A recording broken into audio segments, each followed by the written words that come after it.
And Wednesday, partly sunny with a high near 77. The Great Wall Restaurant serves up bold, authentic Chinese flavors. From hot and sour soup to Peking duck, their Szechuan and Mandarin menu is packed with favorites. Visit them at 4515 France Avenue South or at greatwallrestaurant.us. That's greatwallrestaurant.us. Portions of the following program may be pre-recorded.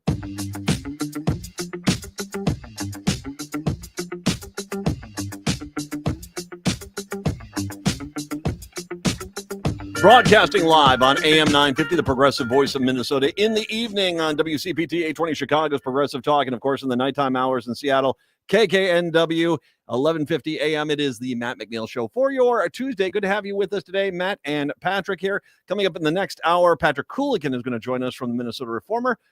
Patrick, how are you today? How are things going? Doing pretty well. Watching the rain come down on the monitor, so that's about the extent of my day so far. Oh, it is a little rainy up here in the Twin Cities today, but nothing too bad. Have you had any problem with like your hay fever or allergies or anything like that in the last few days? Not as bad as it was the week before that. Okay, but sometimes, yeah, I know a lot of people. I don't know what happened, what popped, or what died, because sometimes it's that, like leaves and stuff like this. I don't know what it was, but man. Yeah, just everyone I know, including myself, I'm just, that's not pleasant. Not pleasant. I want to get into. I want to be careful here. I don't want to upset my listeners in Chicago here. It was an unfortunate loss for you last night, Vikings and the Bears in the Monday Night Football kickoff game of the year. But I want to say this: Chicago, you win no matter what. Because the airplane flying around Soldier Field ahead of the Chicago Bears home opener, dragging the banner that said, "Hey, ice masks are for cucks." And by the way, that is a name that Royce White, the candidate, the Republican candidate for senator last year, used to call me, he called me soy boy and cuck. All right. But that is Chicago. Oh God. I mean, I don't know what they think is going to happen with you guys. I have yet to get the impression that Chicago is treating you anything more than a car going down the road, and Trump's threats are a mosquito. I mean, I'm dead serious. Chicago doesn't cower. Chicago. I have been to Chicago. I love Chicago. Chicago is an amazing city. I mean, it really is. It is definitely, for me, top 10 in the world. I mean, it is. I've been around the world. I've been in a lot of places. Chicago's amazing. And so, yeah, they don't care. I mean, it's like, so it's a loudmouth over there. Keep barking. Okay, fine. We'll ignore him longer. They don't care. They have, by their Midwestern values, grown up in a world where everyone thinks that they're envious of other people, but they're really not. And you to understand Chicago, you have to go to Chicago. And there's a lot of people that like to talk authoritatively about Chicago that have never been to Chicago. Chicago doesn't care about what Trump has to say. Now, it doesn't mean that Trump can't try to cause chaos. But I don't know exactly how much chaos he thinks he's going to be able to conduct.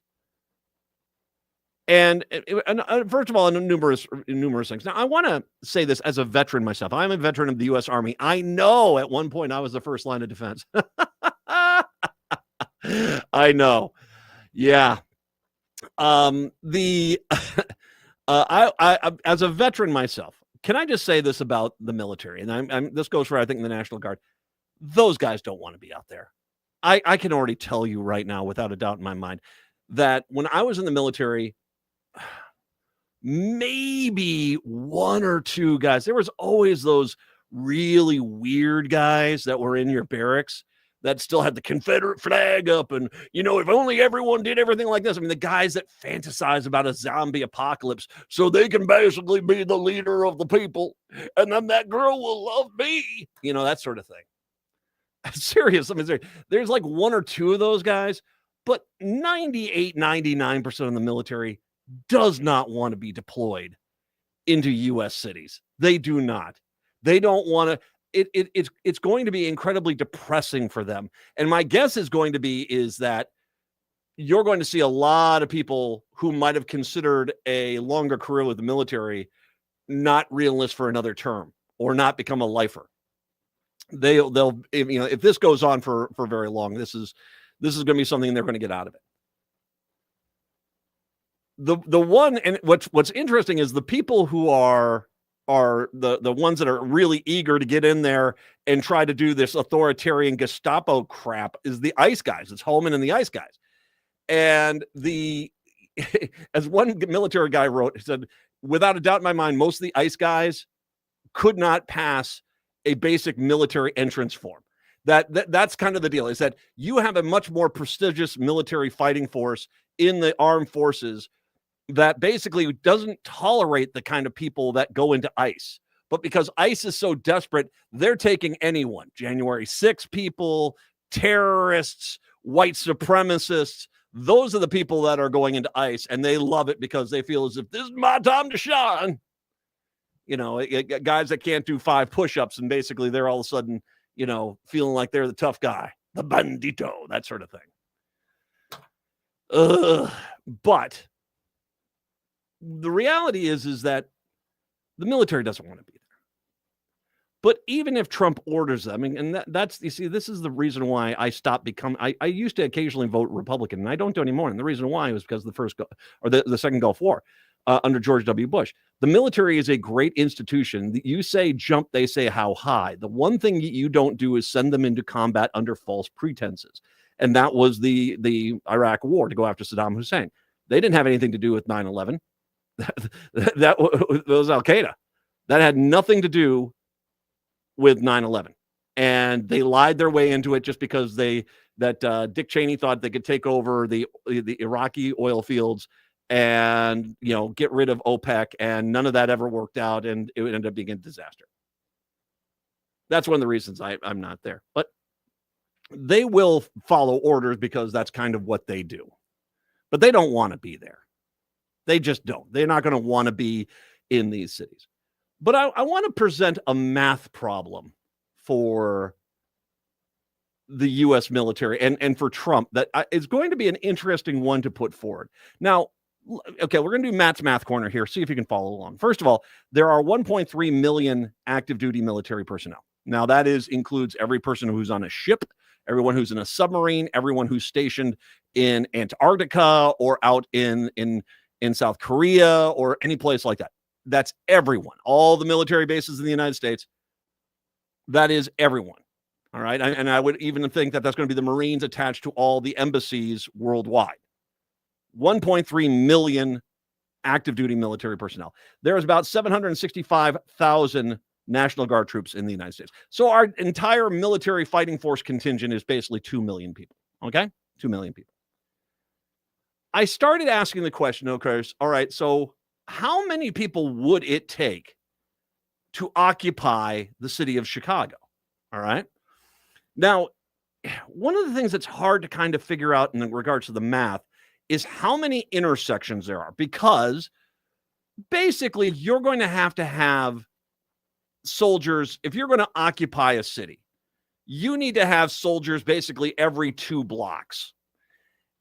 The problem is when you type in how many intersections are in Chicago, it doesn't come up. It's like, we don't know.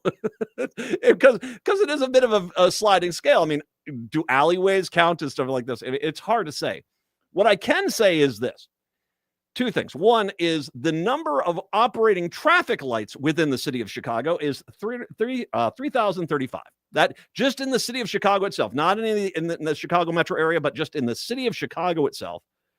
There are 3,035 operating traffic lights. All right. So what is your ratio of intersections where there's a traffic light versus intersections which either just have a stop sign or are unregulated? And there isn't anything here. So I'm going to be the first to say this is a bit of speculation. But one article I saw on this said anticipate somewhere in the area of 20 to 40 unregulated intersections, non-light regulated intersections per every one that is lit. Now, My guess is this is grossly undercounting the amount of intersections in Chicago, but I'm just going to go with 20. I'm going to give them the best case scenario. So once again, it's time for Matt's Math Corner. Here we go. My calculator's out. So if you have 3,035 intersections with a traffic light on, all right?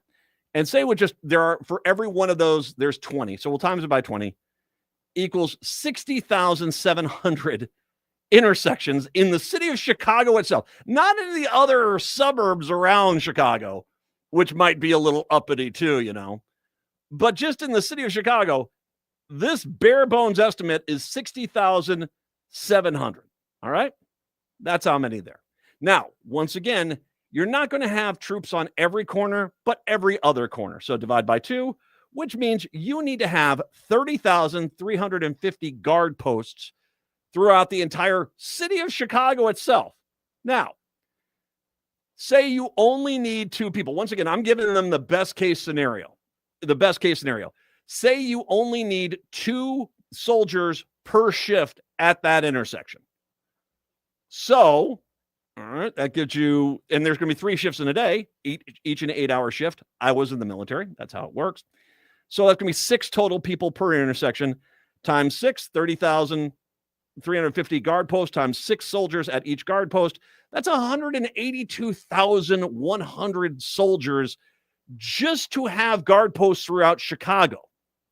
Now, that is either over 1/10 of the entire military that's active duty, or a quarter of the National Guard. And a reminder, the National Guard, you also need the National Guard when there's a hurricane or there's an earthquake or there's a forest fire or there's flooding. The National Guard's counted out. So you can't really take all the National Guard. And of course, some of these stupid Republican states have sent their National Guard down to Border Patrol because they just don't have any thought that they might need them there.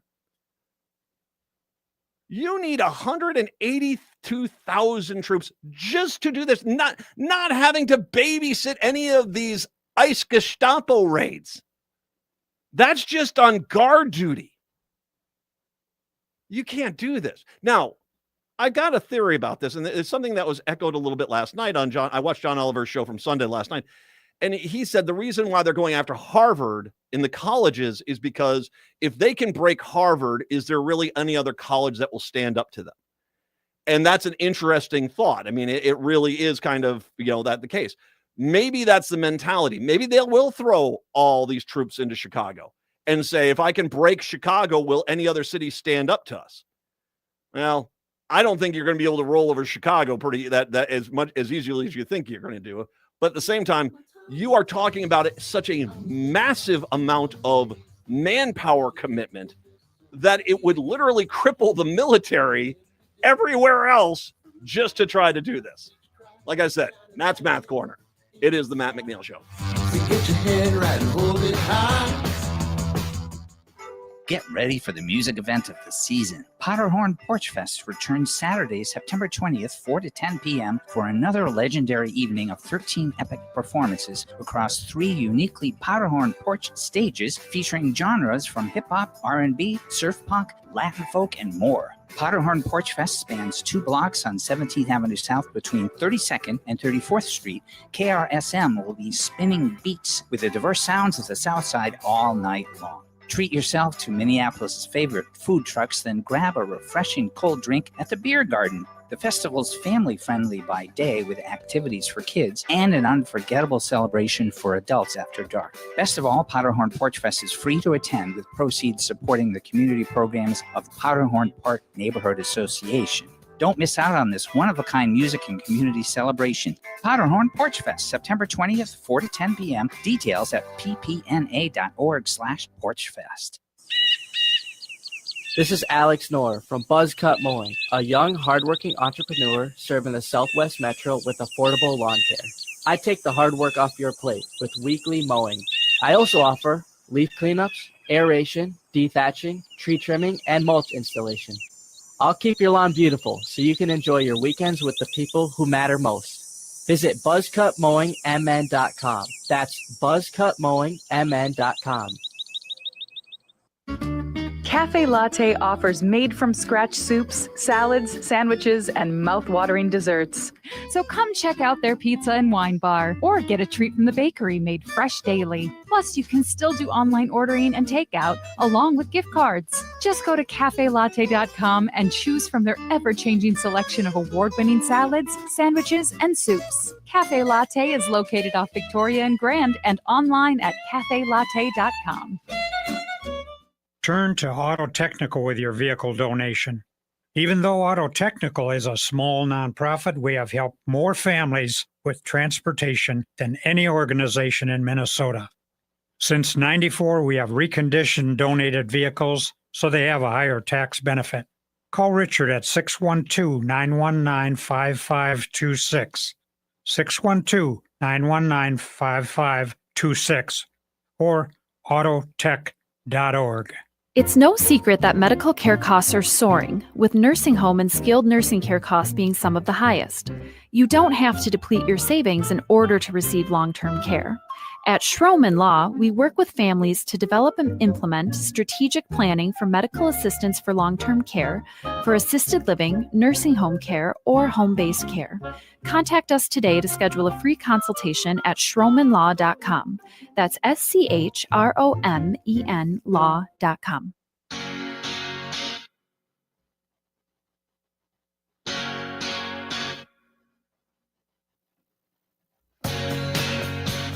It is the Matt McNeil Show. No, I'm just doing the math. I mean, and you want to hold Chicago, you want to hold New York, you want to hold Los Angeles. I mean, like I said, I think John Oliver kind of gave up the ghost in regards to his whole thing this week was about colleges and how Columbia is a bunch of wussies and Harvard is out there fighting, but they still might, cave to Trump, which he's saying don't do this. But if the whole goal of why they're going after Harvard is by breaking Harvard, would any other college stand up to them? Probably not.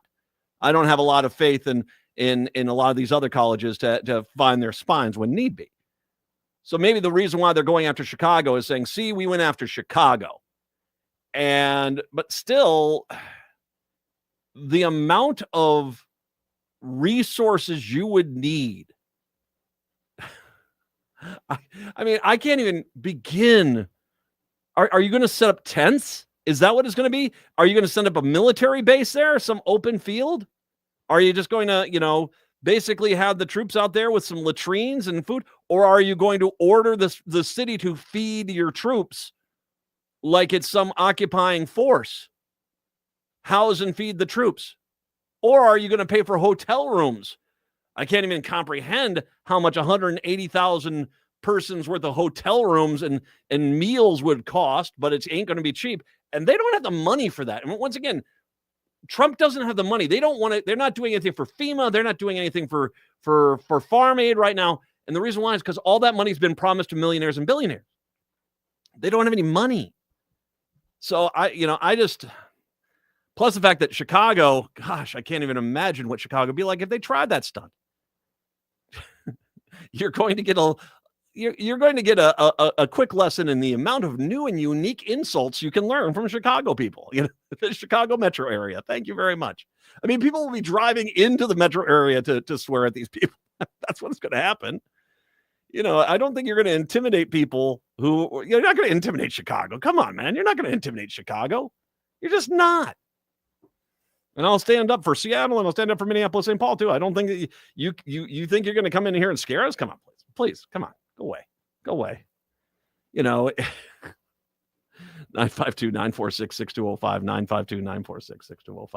952-946-6205. Let's talk a little bit about, because of course yesterday was the big unveiling of Donald Trump's, I love you, my BFF Epstein card that he sent for the birthday. Now, once again, I want to make sure we understand.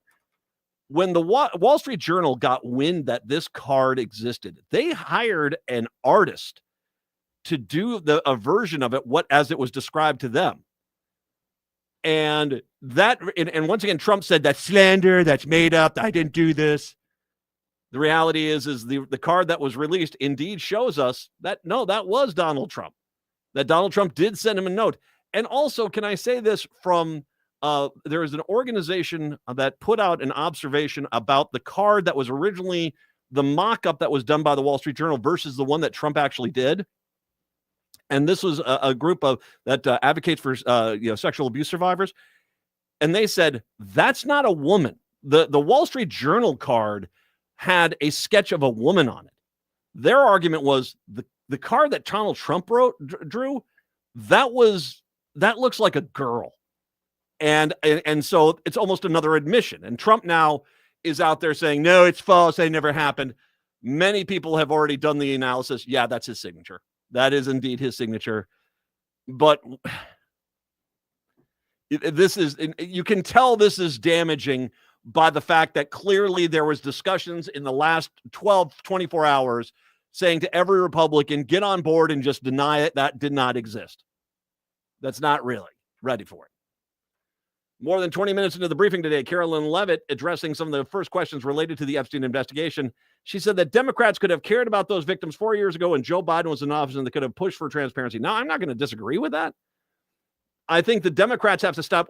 Well, if we do that, they're going to call us partisan. I don't want to be called partisan. No. Seriously, if the Democrats started going after Republicans like the Republicans go after the Democrats, there would be a massive, massive exodus of Republican politicians out of Washington, D.C. Because let's face it, a ton of them are crooked, whether that's sexual assault, fraud, bank crimes, spousal abuse. I mean, they're just, the amount of them have secrets is insane. If Democrats started investigating Republicans like Republicans investigated Democrats, you would be shocked at the level of disgrace we would uncover. But Republicans bank on the Democrats being a bunch of freaking wuss balls and not doing what they could do. You guys need to start playing by the new games, which means a few kidney punches is not the worst freaking idea at this point. Anyway, you need to, yes, I would make an argument. Whoever was the person that said, well, we don't want to embarrass Donald Trump. You should have thrown him under the bus. If you had the information about it at that point, you should have. They're using the victims of Epstein's abuse to push political pawns to try to smear and push a hoax. Well, no one's using those. The victims of Epstein are voluntarily coming forward and saying, Trump. Levitt adds that she's seen a forensic analysis argue the signature on the note of Epstein's is it was not his. The president did not write this letter. He did not sign this letter. Actually, that's just made up. It's clearly, if you look at his signature on that letter and signatures at the time, that's the same exact signature. That is Donald Trump. That Donald Trump did that. Meanwhile, every Republican is frantically trying to argue that no, it's not. Now, the same Republicans who, with the only evidence they had to try to tie Hunter Biden to Burisma, was a proven lying, made up, informant. Who they used that one guy who was proven to be lying and had no knowledge of the situation. They used him for years to investigate Hunter Biden. They're presented, which was just clearly Donald Trump, pedophile in chief, his card to Epstein. Byron Donalds, avoiding eye contact with the reporter. From what I've seen, it's not his signature. I've seen Donald Trump sign a million things. He was asked again whether it looked like Trump's signature. Replied, nope, doesn't look like it. I've watched him sign nonstop. That's weird, dude. Yeah, that is a weird denial. Tim Burchett, that Tennessee idiot. I don't know. I mean, anyone could do a signature, and we've seen auto pens used quite a bit, implying that Trump could have used an auto pen. I've never known Trump to be much of an artist either, so I call it into question, he said. This is the undeniable evidence, and they're all, oh, no, I don't see anything. Eric Burleson from Missouri, the Republican. I highly doubt that it is him. When asked about the note Epstein was Trump's, I don't think that, if that's true, if he did sign that letter, I don't know if there's anything there. Jeez. Jim Jordan, a man who basically ignored sexual abuse of his own athletes while he was at Ohio State, said he doesn't want to know more about Trump's relationship with Epstein. Haven't seen it, don't buy it, Jordan said before walking off. Well, have I got some photos for you to see? House Oversight and Reform Committee Chairman James Comer, if he would investigate the page released by his committee was forged, he said he would not 22 years ago when there was allegedly sent. So I don't think the Oversight Committee is going to investigate looking into something that's 22 years ago. Unless it's a Democrat. They'll do that in a heartbeat. The president says he didn't sign it, so they'll take the president at his word. The guy lies constantly, and his story changes constantly. Yeah. All right. They're all frantically trying to get away from this. We'll take a break. Come on back. It's the Matt McNeil Show.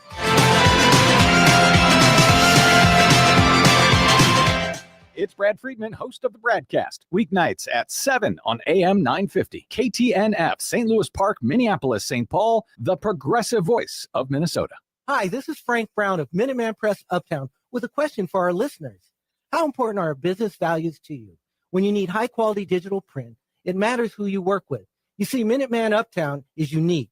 We're one of the only union print shops in Minnesota providing our team with living wages and benefits. We believe in second chances for justice-impacted individuals who want to contribute to the community, and we are active in local issues. We've been in the streets standing up for racial, social, and economic justice. At Minuteman Uptown, our mission is to connect all communities through technology-driven print solutions. An example of that mission is when I moved Minuteman Uptown to North Minneapolis. We're invested in this local community, and we help small businesses and local organizations throughout the Twin Cities reach their audiences. Reach out to Minuteman Uptown and partner with a printer that shares your values. Call us today at 612-870-0777 or visit us at mpuptown.com. That's mpuptown.com. This is AM 950, the progressive voice of Minnesota. Located just north of 50th and France, the Great Wall Restaurant has provided a delicious taste of authentic Chinese cuisine since 1981. Specializing in Szechuan and Peking dishes, they offer one of the most extensive menus in the Twin Cities. Favorites include hot and sour soup, pan-fried dumplings, and mushu pork with homemade Chinese pancakes. Stop by their Edina location or call for takeout at 952-927-4439. See the full menu at greatwallrestaurant.us. When was the last time you had your roof inspected for extreme weather and hail damage? This is Chad, owner of AM 950, to talk about the exterior construction company I trust, Snap Construction. If you've noticed new roofing projects in your neighborhood, your home was likely hit by hail last summer and experienced damage. Snap Construction is helping homeowners like you, and they're the roofing specialists I trust. They are the most well-reviewed contractor in the Twin Cities and have a ton of positive customer reviews from homeowners just like you. Even better, Snap Construction's installations are backed by a lifetime warranty, so you know you're dealing with a qualified roofing expert. You want to work with a company that will be here for a long time after the work is done. Snap Construction has handled thousands of claims and will help you through the process. Do yourself a favor and get a free roofing inspection so you have the facts and peace of mind you deserve. Call Snap Construction today at 612-333-SNAP. That's 612-333-SNAP. Or visit snapconstruction.com. With your AM 950 weather, I'm Brett Johnson. Look for cloudy skies today with a high near 72. Tonight, showers and storms with a low around 61. And Wednesday, partly sunny with a high near 77. The Great Wall Restaurant serves up bold, authentic Chinese flavors. From hot and sour soup to Peking duck, their Szechuan and Mandarin menu is packed with favorites. Visit them at 4515 France Avenue South or at greatwallrestaurant.us. That's greatwallrestaurant.us.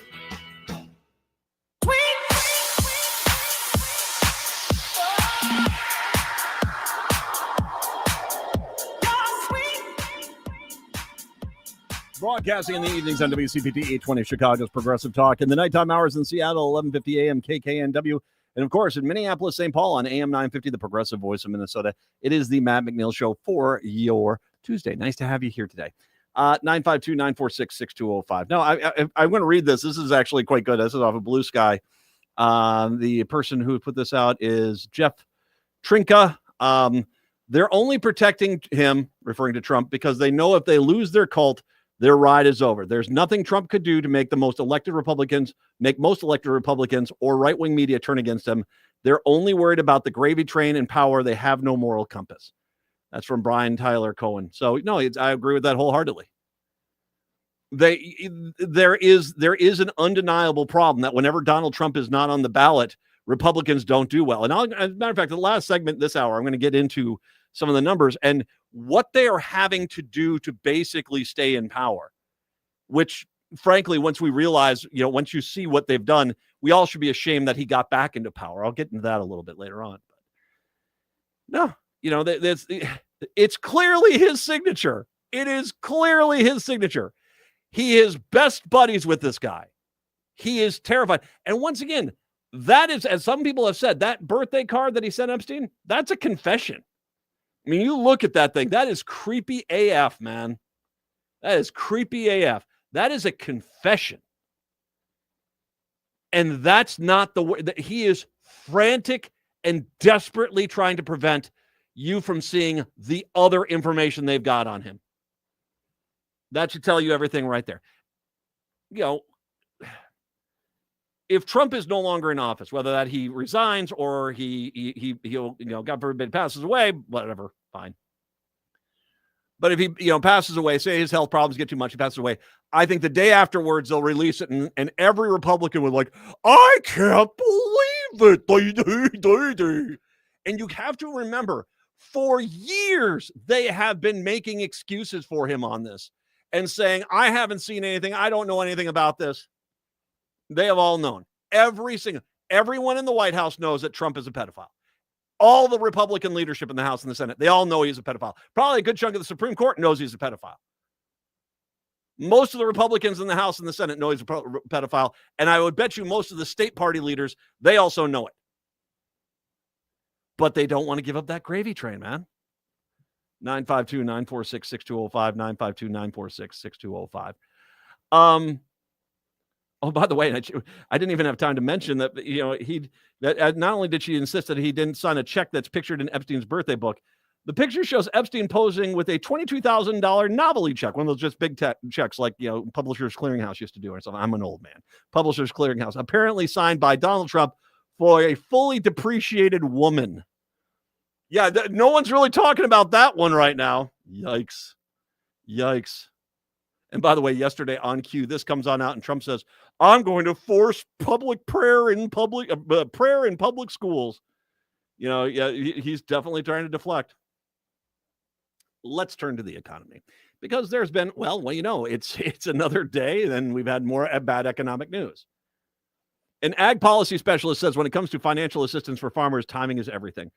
Brad Lubin from the University of Nebraska-Lincoln says farmers are stuck in a financial gray area. We did see some emergency assistance passed at the end of 2022 that's paid out this year and helps out with some cash flow, but we've also concerned about where cash flow is coming for this year and next. He tells Brownfield News, the One Big Beautiful Bill took significant steps strengthening the farm safety net, but keep in mind those payments that don't happen until 2026.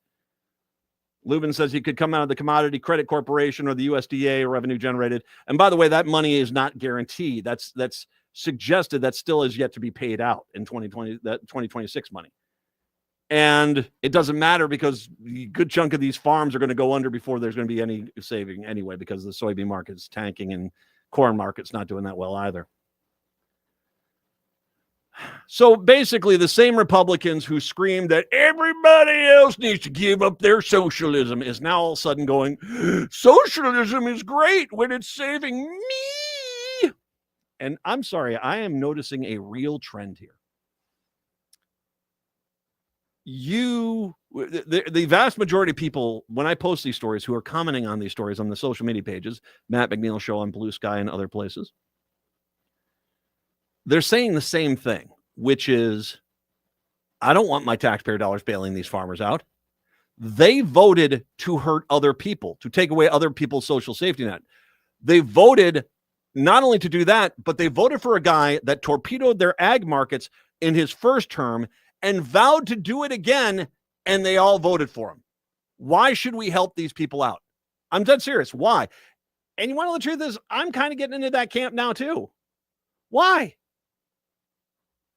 How many times did Joe Biden bail you guys out? And the first thing out of your mouth was, let's go, Brandon. Let's go, Brandon.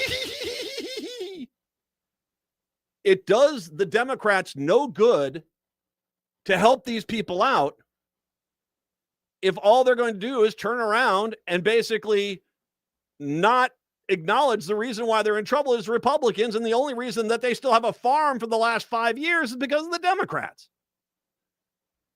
So no, the sledgehammer coming down the line for the ag sector is very palatable, and I just don't see how in the world it's going to survive. So one person made the point, he goes, you got to remember the Chinese government's been around a lot longer than us. They know how to do the slow game. And they're slow walking this thing. And like I said, they wait for the soybean markets to collapse. Then they can buy American soybeans pennies on the dollar. That's what they're going to do. Or they just don't buy it at all. And who is it? Someone made a post today saying in South Dakota, the local co-op is not even taking any soybeans anymore. That if you're growing soybeans, if you're harvesting soybeans, they're telling you to keep them in your own farm because they don't have any space for them. Yeah, exactly. So I want to read this story. Here's another, and then we're going to move away from the ag sector and back into the job market. And there's a story that came on out today, and I'm going to just tell you I am skeptical as all get go on this. With job growth tanking, the economy wobbly, pressure is on the Federal Reserve to start lowering interest rates, with markets now expected to cut each of the 3 remaining meetings this year. The Bureau of Labor Statistics reported on Tuesday the economy added 911,000 fewer jobs than previously reported for the year preceding March 2025. Downward revisions since the cutoff date in that report suggest the reduction in payroll growth has been actually around 1.2 million for the past 16 months. That's a number sure to get the Federal Open Market Committee's attention when it meets next week and could add fire to Trump's repeated assertions that the central bank has been too late in making policy adjustments. Now, once again, I want to be very clear. This came from the Bureau of Labor Statistics after he fired the Bureau of Labor Statistics person for basically reporting bad news. And I said, I guarantee you there was already pressure on the people there to not report the worst news, and that the revisions were probably a lot worse under Trump, but they're trying to find a ways to soften them, and they even couldn't soften them. I don't think the Bureau of Labor Statistics has said this was from March of 2024 to March of 2025. I don't think it was. I think this is from March until now. I think these job losses are in conjunction with Trump's disastrous handling of the policies of the economy. Because, and here's why I say this. There were multiple people saying this was so unexpected because there was no sign in 2024 that the numbers were this much fundamentally off. I don't believe they were. I believe that this is all happening under Trump, and Trump got the Bureau of Labor and Statistics to basically say, oh, this all happened under Joe Biden. And it didn't. It's happened pretty much all since Trump started messing around with the tariff thing. And he did that one day where it was tariff day and the world markets basically shook for 10 hours and he frantically undid what he had done. I say this because every single day there is layoffs. These numbers don't add up because there was no sign these revisions were going to come for last year, but there's a lot of people who have been saying that ever since Trump's been reporting the numbers, it's been Trump's administration, especially since his big tariff day, that the numbers seem to be off from expectations. I think that this near 1 million loss has only happened just in the last few months, and Trump is desperately trying to push it off onto other months. I 100% believe that. This has nothing to do with Joe Biden. This is just his disastrous handling of the economy. And they can't deny it anymore. So they're now just trying to push it into past years and argue, oh, this happened under Joe Biden. The Federal Open Market Committee is going to meet next week and could add the fire to Trump's repeated assertions the central bank has to do too late in making policy judgment. The question is, they're wondering how much they're going to cut the Fed rate, and they're basically saying a quarter point next week is almost a guarantee. There might be a half point reduction. So there probably is going to be some cuts in the Fed lending rate. The problem is that doesn't do anything when you're losing as many jobs as this country is as quickly. And I want to make sure I'm going to be very quick. I'm very quick to repeat this. I don't think this happened in 2024. I think all these job losses are since Trump took office. 100%. 100%. In the latest sign of trouble for the U.S. labor markets, confidence in the ability to move from one job to another has hit a record low, according to the New York Federal Reserve survey released on Monday. Respondents to the central bank's monthly survey of consumer expectations for August indicated 44.9% probability of finding another job after losing their current one. That reading tumbled 5.8 percentage points from the prior month. It's the lowest in the survey's history, dating back to June of 2013. The results further, and once again, there wasn't the problem finding the jobs last year. This is in the last 6 months where the job market has just dried up. This is Trump. It has nothing to do with Biden. This is all Trump. And he's desperately trying to push it onto other people now, saying, it wasn't me. I didn't sign that card. I don't know anything about it.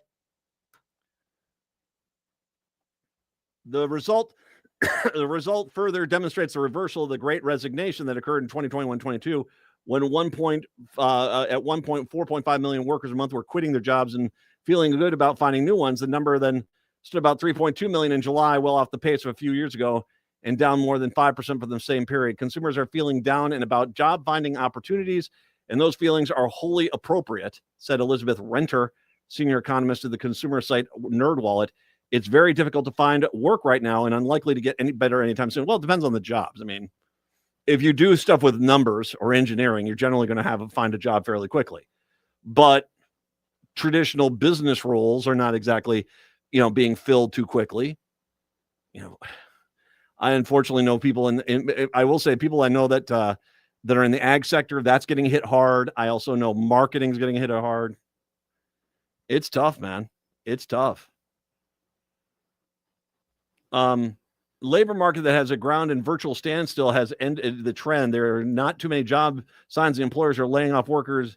While there are not too many signs that employees are laying off workers en masse, hiring has slowed dramatically. I don't know what you're talking about. They are laying off people constantly, every day. I'm finding 5 or 6 stories of 200 people, 1,000 people, 40 people. Every day, people are getting laid off. And most of the times it's 500 people or more. And the reason why is, how the Republicans keep saying we have to give the billionaires and millionaires all the money. They're the job creators. The millionaires and billionaires are the reason why. Okay, let me make sure you understand. This is crazy. I've got the CNBC up here. You got all this news. You had 1 million jobs pulled off the job rolls. 1 million. Stock market was up 196 points. Why? Why is it going up? Because the only people that are making money right now are the millionaires and billionaires who are basically laying off people and replacing with AI and robotics. That's what's happening. And so there's this massive disconnect within the economy right now where every economic number is bad, but the stock market's going up and crypto is going up. Why? Because the only people there are the wealthiest of wealthy. And they're driving this up because, it's great for them while the rest of us get screwed. And by the way, I should mention the United States stands to lose about $30 billion in international tourism this year on top of it. Tourism industry is getting hammered. There's, the international visitor spending could drop 1.69 billion of the year, possibly projected here from the World Travel Tourism Council. Projected that in May. Yikes. It's the Matt McNeil Show. Overwhelmed trying to make sense of Medicare? As a licensed advisor, I can help you determine your healthcare needs and evaluate your options. I'm Harvey Pearl of Pearl & Company, and I want you to have the peace of mind knowing you have the best coverage available. You deserve an advocate you can trust and coverage you can rely on. And there's no fee, ever. Annual enrollment is October 15th through December 7th. Call me now at 651-303-8889 so we can strategize together. Greg Bakken here. I've told you about the out-of-the-world roast beef sandwiches at Maverick's Real Roast Beef, but I haven't told you about their Philly steak sandwiches, turkey bacon avocado sandwich, BLT, crispy chicken, fish sandwiches, brisket, or pulled pork. Okay, you get the idea. They make a lot of delicious food to the same standard as their famous roast beef sandwiches, and now I'm starving. I'm going to go to Maverick's Real Roast Beef off Lexington and Roseville, and you need to go too. Check out their menu at mavericksbeef.com. The independently owned Next Chapter Booksellers is the perfect destination for your next book. The friendly staff at Next Chapter Booksellers are great at making recommendations no matter your age or taste. Plus, they have frequent events including book readings and meet and greets with authors. And they sell more than just books.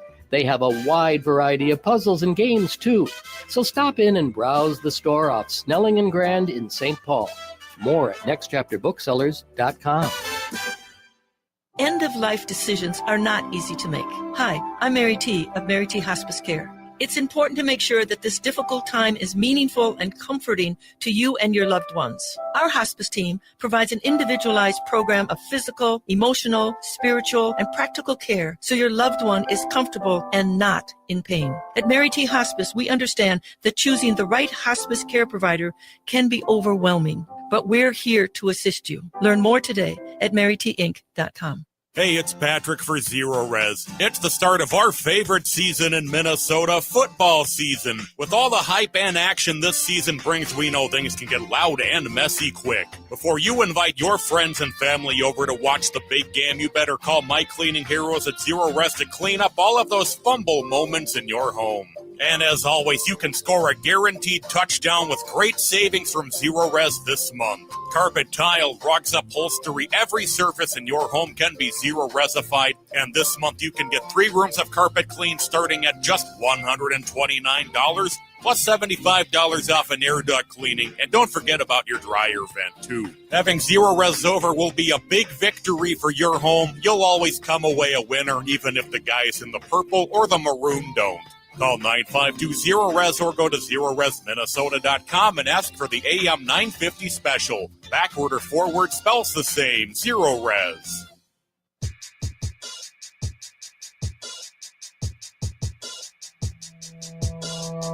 Sometimes when I get a little lonely. It is the Matt McNeil Show. Yeah, I was looking at the whole thing with the trade. To start 3 trade wars at once with our biggest trading partners, China, Mexico, and Canada, is just so insanely stupid. It is beyond worse. And once again, if you've not been paying attention internationally, and it does not get covered here, Mexico and Canada seem to be moving on from us fairly quickly. And China is basically becoming the world power when it comes to trade, while we sit here with our thumbs up our cabooses. I mean, it is really terrifying to see where this is going, because even if we get a new president in 4 years and, basically things change dramatically overnight, the damage is done. We are no longer the number 1 world trade partner, no matter what. Everyone else they're all working around us. And so now we became basically no longer have the power. We basically become somebody who's, just trying to, hey, guys, remember me? Can I sit at the table with you guys again? No? Okay. Hey, just maybe we could talk later, okay? It's not good. It's not good. The economy is not good. And the stock market just keeps going up and up. When that sucker crashes, it's going to be brutal. And that's coming. I think sometime in the next 6 weeks, that's coming. New polling has left CNN's data guru Harry Enton stunned as Trump's favorability has reached new negative levels on all issues across the board. The development now into its 181st consecutive day. We're talking about 181 days in a row where Trump has been underwater swimming with the fishes. There's no good data for Trump when looking at the aggregate and looking overall. He's been negative for a very long period of time, the vast majority of his second presidency. This is the numbers. I mean, it just shows you. And by the way, what's the difference? I'll get to that in a second. Trump has a negative approval rating on all major issues since March 12th. And revealed, even on issues as he's historically performed well on, like crime and immigration. According to the polling, Trump's approval on trade hit -17. On the economy, it's -14. Foreign policy, -12. Immigration, -3. And crime, -2. So he's underwater in everything. Sometimes we lose the forest for the trees, but I don't want to look at the forest. This is an ugly duckling forest for Trump. His favorability on the issues among key demographics, in that large part handed to him victory last November, was also a troubling sign for the president. Among 19 to 29-year-olds, Trump's favorability plummeted from +2 points in February down to -30. For Hispanic voters, the new demographic for the Republicans. Remember, Republicans for years are saying, we're making all these inroads with the Republicans. Yeah, and I wanted to make sure, Republicans, with the Hispanic voters. Hispanic voters, they were only looking for you to basically get them into power, and they turned on you. They seem to see that his favorability has dropped by 32 points. He's negative from -2 in February to -34. Because basically, it's like when Republicans tell a union guy, it's like, I'm not against unions, and then they vote for the guy, and then immediately he makes it a right to work state.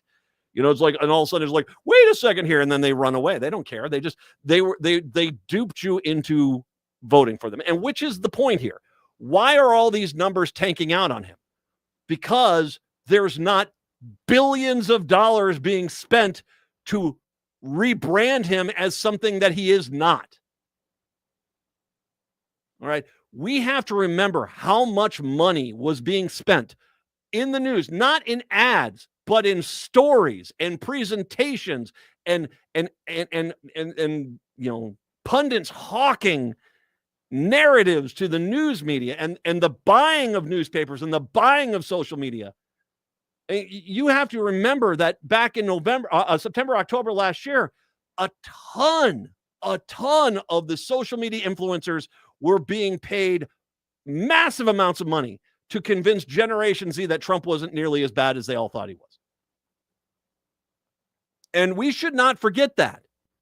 The national news media failed us because they all presented Trump as, sure, he's a pedophile, but hey, it's like, where are you going with this? And I said, this is the second time we've had 2 elections where this guy has won. And both times I'm sitting there going, you got to be kidding me, man. You got to be kidding me. But they spend a lot of money. And not only is it money to convince people that Trump's not that bad, but it's a ton of money to say, you know what? You shouldn't vote. Because I can tell you right now, a lot of the, far leftist, we hate Palestine stuff. A lot of that stuff is fueled by right-wing dollars to create this, I'm not going to vote for either party. And congratulations, yeah. The question I have for you is a simple one. What happens next year when all the money starts pouring back into these outlets and all of a sudden they start saying, hey, you know what? Donald Trump's numbers are a lot better all of a sudden. Yeah. Because all these TikTok celebrities and Instagram celebrities are getting paid billions to basically say, Donald Trump is really kind of a cool guy. Seriously, how much money? When Joe Rogan is rolling over and letting Trump rub his freaking belly, what are you going to do? Are you going to sit there and be stupid as they foreclose on your farm, as you get fired from your job, as you basically have to pick up a 4th job because you can't make ends meet with the other 3? When you have family members moving into your house where you have to start selling off cars because you can't afford the 2 you have to get rid of one? When all of a sudden you're saying to your kids, I'm sorry, you can't go to college. What are you going to do? Are you going to sit there and say, well, the TikTok guy told me he's okay? Because that's coming. The national news media, the New York Times, the Washington Post, the LA Times, Huffington Post, all of them, they're all going to be putting out stories that say the same thing. As much as I don't want to admit it, the big, beautiful bill was actually not all that bad. There's a lot of positive there. That story is coming.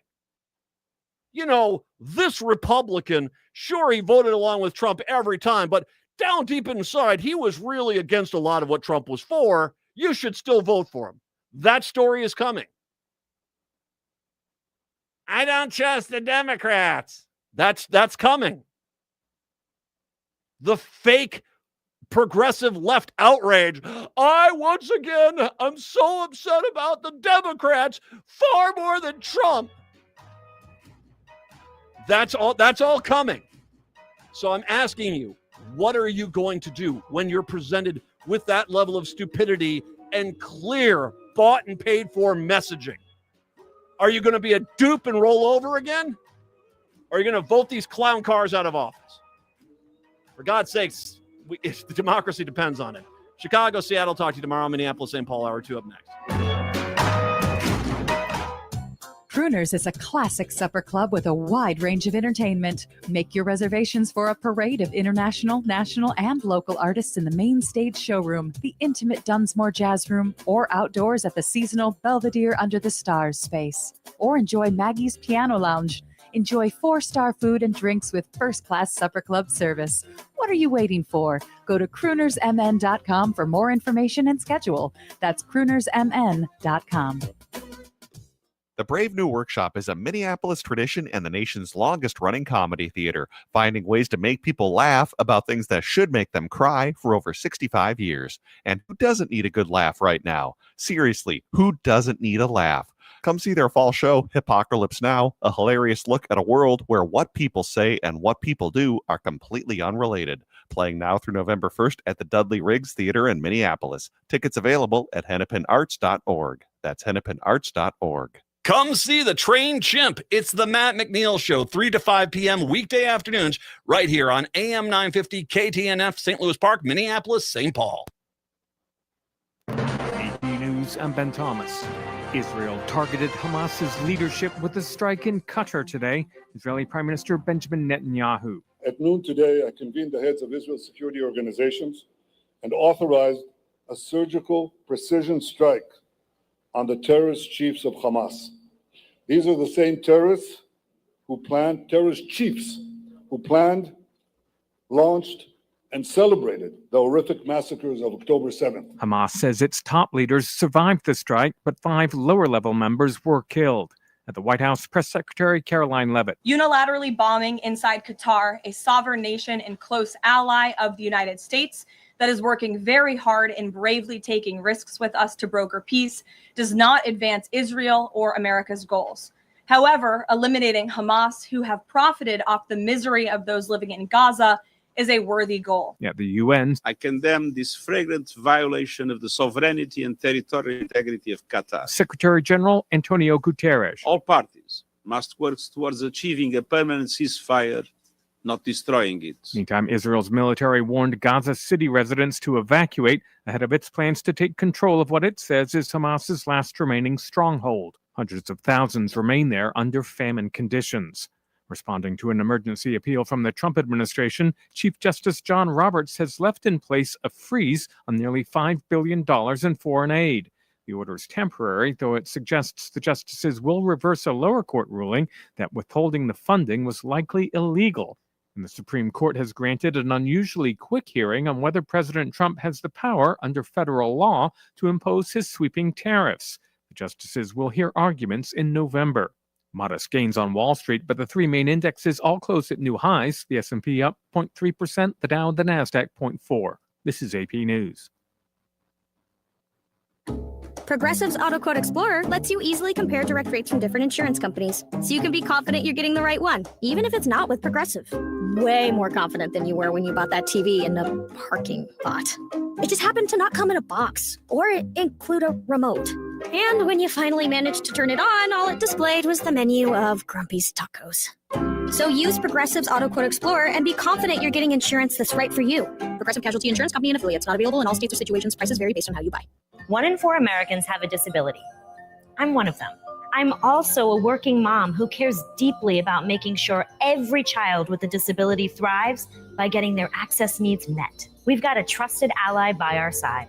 Easter Seals provides children and families the foundation for lifelong success through early learning programs, skills training, and prep for college and career. That's my Easter Seals.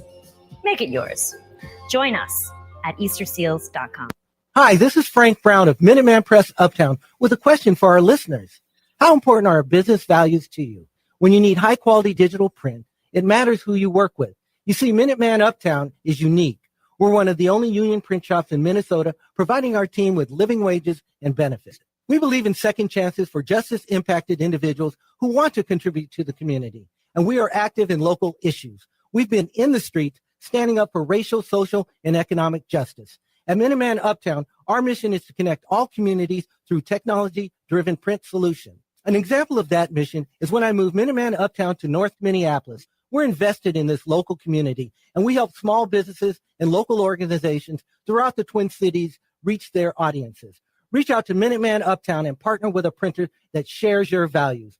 Call us today at 612-870-0777 or visit us at mpuptown.com. That's mpuptown.com. Hi, it's Mitch, owner of Junk Masters.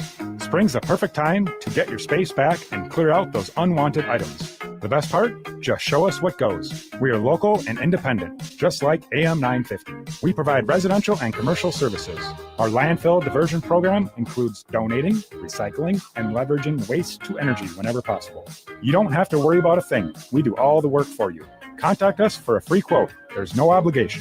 Visit junkmastersmn.com to get started today. With your AM 950 weather, I'm Brett Johnson. Look for cloudy skies today with a high near 72. Tonight, showers and storms with a low around 61. And Wednesday, partly sunny with a high near 77. The Great Wall Restaurant serves up bold, authentic Chinese flavors. From hot and sour soup to Peking duck, their Szechuan and Mandarin menu is packed with favorites. Visit them at 4515 France Avenue South or at greatwallrestaurant.us. That's greatwallrestaurant.us. Portions of the following program may be pre-recorded. Hour number 2 of the show here on your Tuesday. Matt and Patrick and Brett is in studio with us. I was wondering, I turned my computer around so you could see something on there, and people are like, who's that? It's Brett. It's Brett there. Oh, that's right. Yeah. It's like they could see you on that. It's a live camera on there, yes. It's like, I shouldn't be putting the computer down there anymore. Good. How everything going well? Yeah, absolutely. All right. It's a little bit of a rainy day here in the Twin Cities. Yeah, I know. It's a little rainy outside. I'll take it, though. We need some rain. Nothing wrong with that. It sounds like it's getting warm, too, after this. Yeah. So it's just going to be, it doesn't sound like it's going to get really warm, but I actually looking forward to fall. I'm really looking forward to fall. It's time. I don't want to rake leaves and stuff like that, but gosh, I just love the cooler temperatures. And I mean, Halloween is just such a fun holiday. Last week had some good temperatures too. When you get those 50s, 60s. No, I thoroughly enjoy being Patrick outside. brought this up. The State Fair. Have you ever had better weather for the State Fair? Never. I can't believe it. Okay, one thing I want to talk about just really quick. So you guys have both seen the image, the Trump card that he sent to Epstein that was in the Epstein birthday book, right? You both have seen that? Yes. Yeah, I've seen that. Have you seen any of the other images from this? There's one image of him basically selling a depreciated woman to Trump for $22,000. So I've heard of that, but I've not seen an image attached. I've seen that. It's not good. Yeah, it's not good, is it? Yeah. There's one that's worse. And I've seen this a few times. It's worse. It's a cartoon. It's a cartoon sketch. On the left side of it says 1983, and it shows apparently Jeffrey Epstein giving young girls balloons. All right. And then the right side of the image is Epstein lying on a chair with a resort behind him, and 4 young women, it seems to be young women, servicing him in some capacity. It's not very clear. It does kind of look like there might be something going on.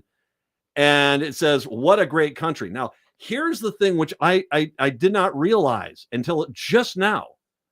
People have done the research on, there's a building in the background of that image that people, now I thought this was maybe, the child sex island. That's where he was at. No, it's not. It's Mar-a-Lago. The building in the background of this image of Epstein, once again, in 1983, giving balloons to young girls. In 2003, saying, "What a great country," while 4 girls service him in some capacity. The building in the background of that picture is Mar-a-Lago. Wow, now I got to go look at this picture closer. Yeah, you show me just a brief glimpse at it. I didn't pick up on that at all, so I got to take a closer look at this image now. Well, and there apparently, I said to myself, okay, this can't be true. So there is a Reddit thread I just saw, and it said it posted a picture of his Epstein's Palm Beach place. Doesn't look the same. Epstein's Virgin Island place, which is the child sex island, doesn't look the same. And then a picture of Mar-a-Lago from that time, and it looks exactly like Mar-a-Lago.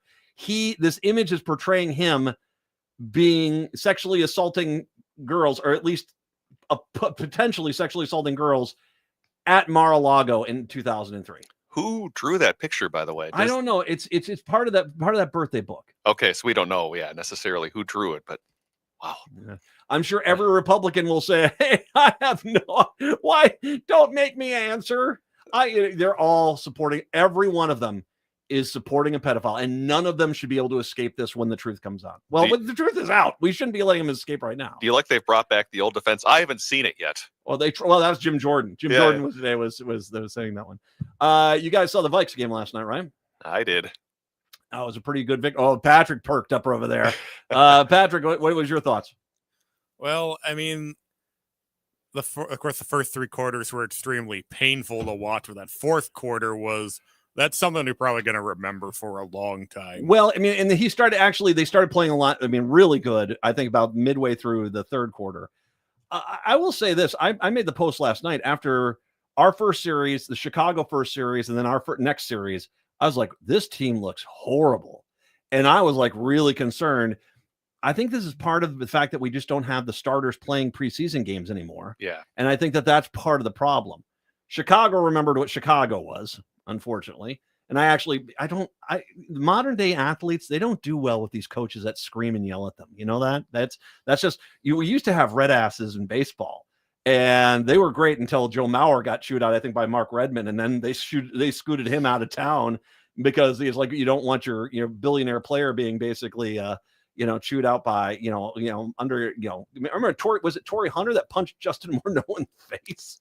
Oh yeah, that's a throwback. Tommy did that too. Tommy punched somebody saying, you got to play better. That's I wouldn't want Jim Tomey punching me. That would hurt. Oh, that would.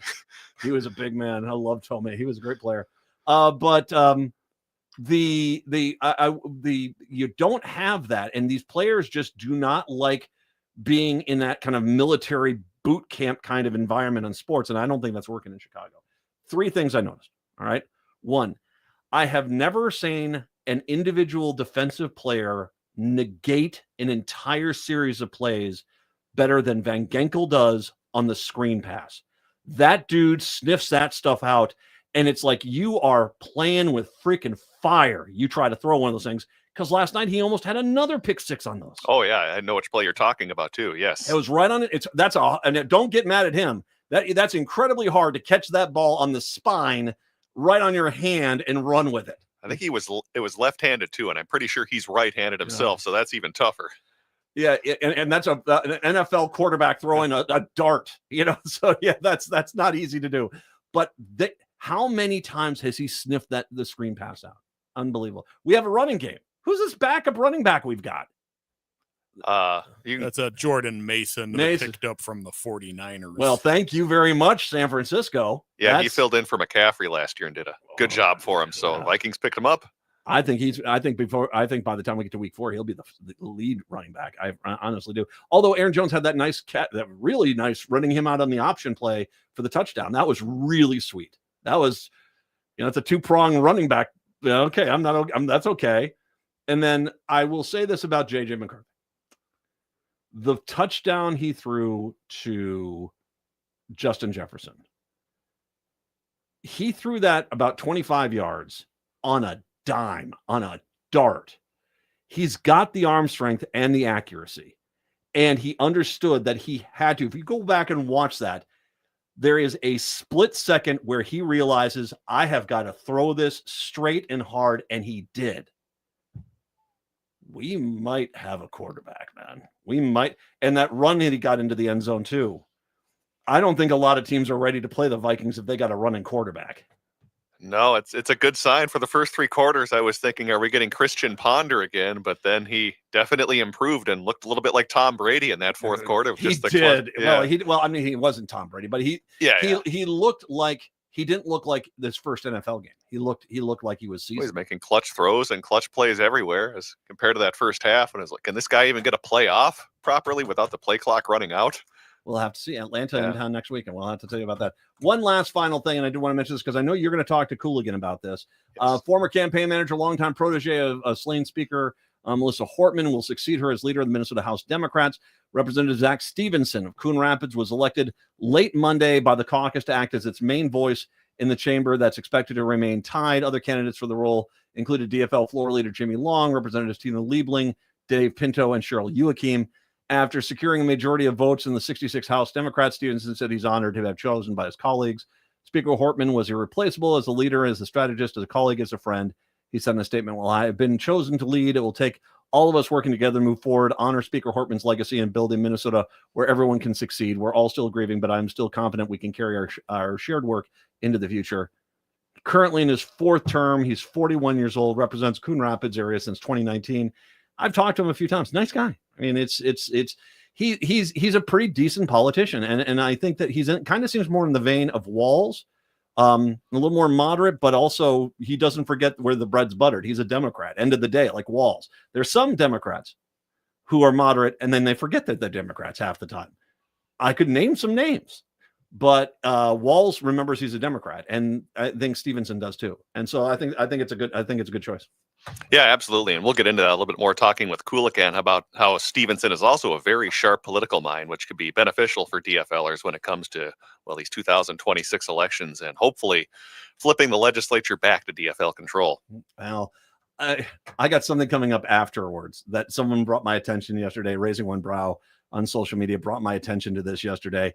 The Republicans, I can tell you where they're going to go next this election cycle. And it's just stupid. I mean, it just is stupid. I'll get to that. It's heavy policy discussions, isn't it? No, it's basically they're putting out another video of Minneapolis is going to kill us all. It's going to kill us all. It's always just a ghost town, dead zone. I was holding out hope that we would maybe go back to something more substantive, but no, we're just gonna not a healthcare policy, no vaccine policy, nothing like that. No Peruvian goat policy. If they had that, no Peruvian. No, it's all. You should be terrified of Minneapolis. No, but build me a football stadium, Minneapolis. That sort of thing. So, yeah, we'll get into that coming up here in a little bit. You and Patrick Kulikan. Kulikan's been on vacation forever, yet he is back in house now, right? Yeah, he is back now. So we had him on the air today, and he had some thoughts about Zach Stevenson, of course, being named the DFL House Leader. So we'll chat about that and what it will mean for the DFL caucus. Plus, we'll talk about that possible special session upcoming, as well as Governor Walz issuing an executive order on vaccines, since RFK has decided to basically staff his entire agency with healthcare grifters, maybe the kindest way to put it. I kind of hope we do like the West Coast and we team up with some of our upper Midwest states. That would be a good idea. Maybe we could just join those West Coast states too. I mean, or Canada. Hi guys. Yeah. Hey, we'll change to a province, maybe. No. All right. It is Patrick Kulikan from the Minnesota Reformer with Brett right here on AM 950. AM 950, the progressive voice of Minnesota. It's a Tuesday afternoon, and that means we are joined by Patrick Kulikan, who is the editor-in-chief of the Minnesota Reformer, as we're talking about some of the stories that they have been working on for the past few weeks. Make sure you go to minnesotareformer.com for the best in Minnesota news and politics. Today, we're joined again by Patrick Kulikan, again, who is the editor-in-chief of the Minnesota Reformer, as the topics we're going to be covering today include how DFLers have now elected a new House leader in place of the tragically assassinated Melissa Hortman. Plus, we'll also be talking about a possible special session that could be happening later this year. And Governor Tim Walz has issued an executive order on vaccines in Minnesota in light of the chaos that's been being caused by RFK, as he has been wreaking havoc with the Health and Human Services Department. So a lot to get to today. Patrick, thanks so much for coming back on the show after a few weeks off. Always a pleasure. Thanks.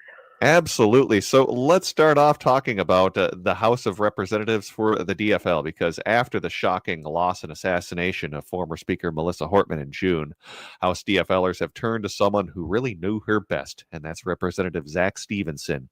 He's a longtime friend and protege of Hortman, and he's stepping into the leadership role just as the legislator is facing a number of big tests ahead, including that potential special session on guns. So, as I mentioned, Stevenson did have that close and professional relationship with Hortman. So he went back as 2004 as working on her campaign, and even served as a pallbearer during her funeral. So how do you think that history will shape his leadership style as he now takes over the caucus for the DFL in the House? Well, I think that he'll learn lessons of Hortman's legislative and political leadership. She was definitely a mentor to him. She told me privately in 2023, I asked her who she thought of as potential successors, and she mentioned Zach Stevenson. And it was pretty high praise, I thought. They obviously knew each other a long time. He was just a early 20s kid without any experience who was her campaign manager when she finally broke through in 2004. And then they worked together at the Hennepin County Attorney's Office. She recruited him to run.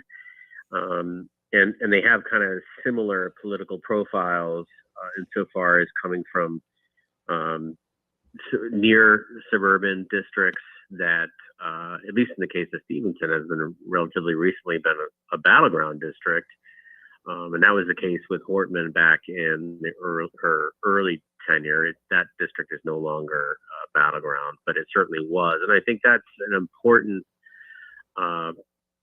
that's important for a leader, because they understand what it's like to defend a difficult seat, a swing seat. Whereas if you're in a safe seat, even unconsciously, you're not thinking the same about issues and your members who have to take very tough votes in swing districts. They're also both legislative tacticians. Zach Stevenson has a really significant list of legislation with his name on it, including the legalization of cannabis and a bunch of consumer bills that got through his committee when he was chair of commerce in that big year of 23 and 24. And of course, Hortman, that was how she distinguished herself earlier in her career, was that she just knew the levers to push to get bills past the finish line, and he followed that model. And then as co-chair of Ways and Means, which is the big the money committee on the House side, he learned about state budgets, and so it's remarkable parallels to Hortman. And I think the caucus, by choosing Stevenson, it's essentially a vote for, in a way, a kind of continuity. Because he was such an important lieutenant to her. I also think that it'll be interesting to see. I mean, he's a pure insider. What kind of public profile does he try to develop? Our reporter Michelle Griffith was there at the Capitol today, where he stepped out, and he looked a little uncomfortable. And maybe it was just the moment that she captured in this photo. But that's something that. Hortman was also uncomfortable with that sometimes, and did not seek out the spotlight. So we'll have to see what kind of public profile he develops. But I think it's probably it was a prudent move by the caucus, and certainly welcomed by the office of Governor Tim Walz as well. And it looked like a relatively, not very contentious election, at least for being that DFL leader. There were some other names that were possibly seeking the position, including Jamie Long, Tina Liebling, and I believe Cheryl Joachim was also possibly considered for that role. But as I'm reading through the write-up you guys had, the comments from even the more progressive side of the DFL to the more centrist side seemed pretty happy with Stevenson as being the leader. So overall, this didn't seem like it was too contentious an election for him to be named the leader of the DFL House. It did take a few hours, and I think it's interesting that they did not name any lieutenants, and so I do wonder if they just ran out of time, or they want to give him some significant say in that decision, or what exactly happened there. But I think it was definitely time to choose a leader, and I'm sure they're all thankful that they now finally have one. House expected to be tied 67-67 after an upcoming special election in a heavy DFL district. What challenges do you think Stevenson is going to face when working with Republicans? Because he might get thrown right into the fire with that special session that we'll talk about coming up here. But what challenges could he face since there is going to be some pressure for Democrats to try to enact some sort of gun control? But of course, we do have that 67-67 tie in the House. Yeah, I mean, we can talk about that with the special session. I don't really foresee any gun control happening, because I think that the Republicans will be united against it.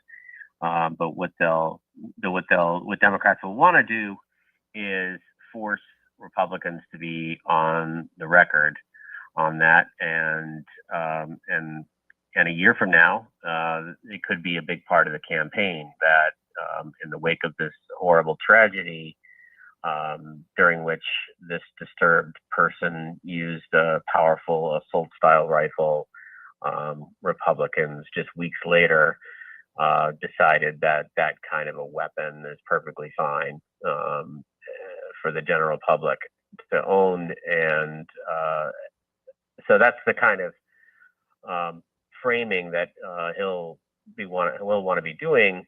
And there's a quick anecdote here about Stevenson I think is interesting. In 2022, you and I were talking every week, and I was pretty pessimistic about the Democrats' chances because it was an off-year election. Midterm elections, the president's party usually does poorly, and there was high inflation, and there had been a kind of a spike in crime. And Stevenson called me one day, and he walked me through district by district where he thought that the Democrats were in better shape than I had been asserting. And clearly he knew those districts. He knew the demographics of the districts. He understood what had happened in the wake of the redistricting. And then they got lucky because, I mean, it's horrible to say this, but because Roe v. Wade was overturned, there was a significant backlash. I don't mean to say that was lucky to have that decision.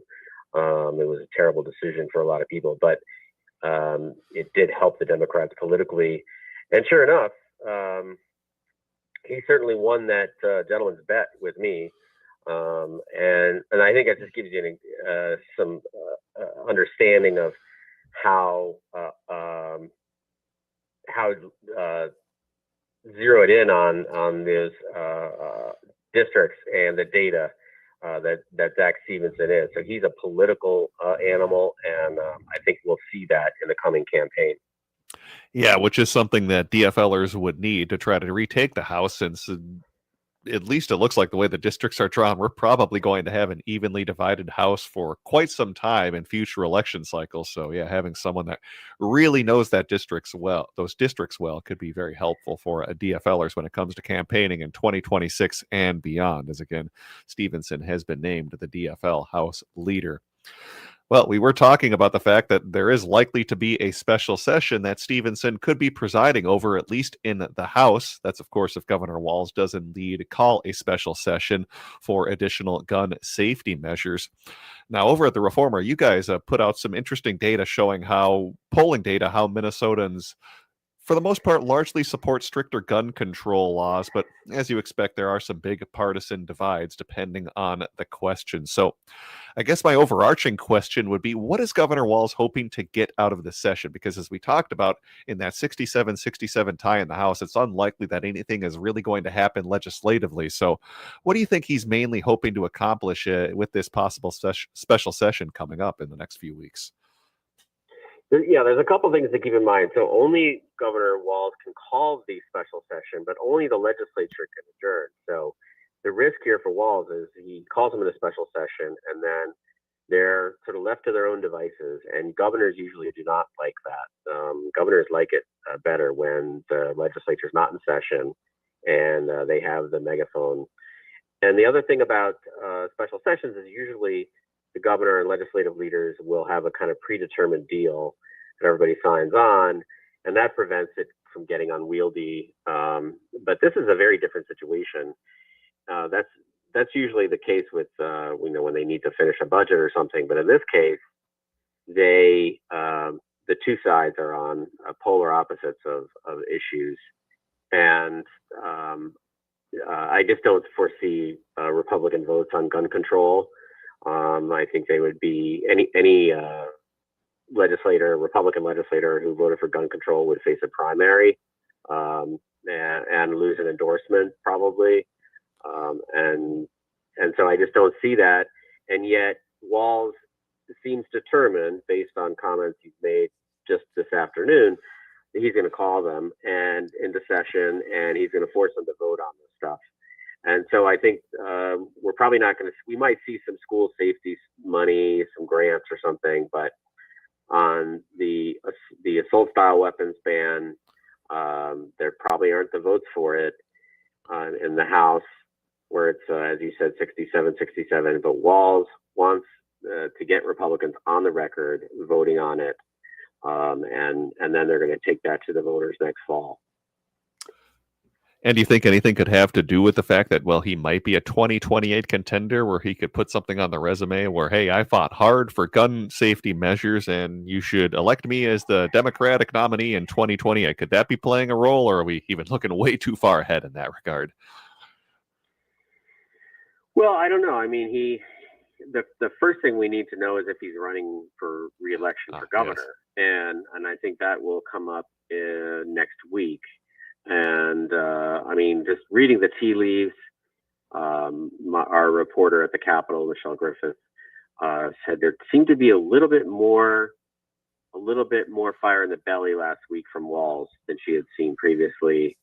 And maybe the Annunciation shooting has motivated him in some way to run again.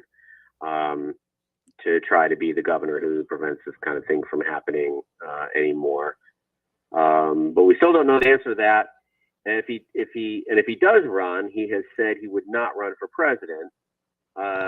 If he doesn't run for re-election, then I suppose anything is possible. I don't think anyone puts him at the top of the 2028 field.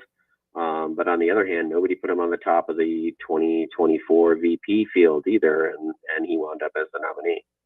Oh, that's an interesting aspect. I didn't know that. If he were to run for governor again, he's pretty much already ruled out running in 2028. So that adds a little more of a wrench into what could possibly happen with Governor Walz's future here in Minnesota and beyond.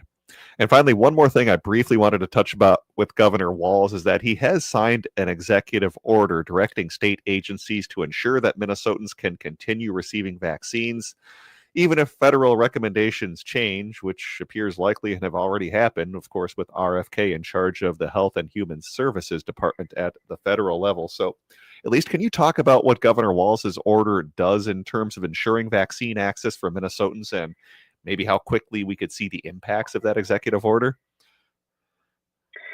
Yeah, I mean, he's following up on a number of other Democratic states, and these governors are trying to stand up for vaccines in the face of this emerging anti-vaccine ideology that's espoused by Kennedy. The Walz order is a little less aggressive than some other states, but he is directing the Department of Health and the Department of Commerce to figure out how to make sure Minnesotans can continue to receive the vaccines amid the changes in federal recommendations. So now we join Colorado, Massachusetts, New Mexico, New York, and Pennsylvania.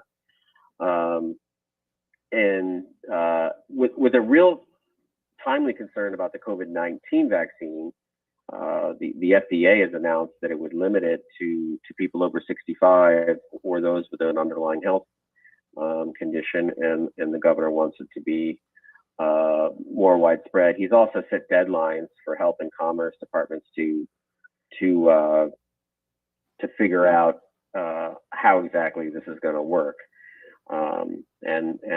Apparently there's going to be a standing order from the health department's medical director on COVID-19 vaccine access in the next 2 weeks. And then they'll also going to convene health insurers and health providers to come up with a plan to address these new barriers to vaccines. So I think this is a good example of federalism at work here, with the Department of HHS really going off the rails, and states are stepping in to take action on their own.